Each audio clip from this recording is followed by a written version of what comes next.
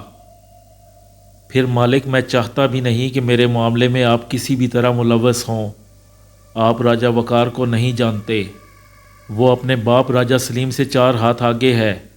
راجہ سلیم اگر کسی کے ساتھ دشمنی کرتا تھا تو اس کے کچھ اصول تھے، یہ شخص تو کسی اصول کا پابند نہیں، اسے وقار سے زیادہ پیسہ چاہیے، پیسے کے حصول کے لیے وہ کوئی بھی کام کر سکتا ہے۔ مالک، میں اب زندگی کے آخری مرحلے میں ہوں، میں یہ بات اچھی طرح جانتا ہوں کہ جیسے ہی راجہ وقار کو معلوم ہوگا کہ میں نے بی بی کو بحفاظت آپ کے حوالے کر دیا ہے، اسی وقت میرے نام کی گولی چل جائے گی، اس گولی پر میری موت کندہ ہوگی۔ اس گولی سے میں کب تک بچوں گا کون جانے۔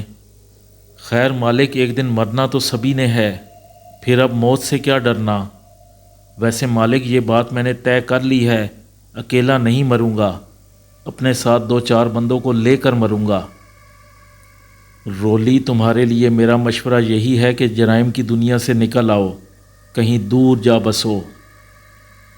مالک، کہاں جاؤں گا؟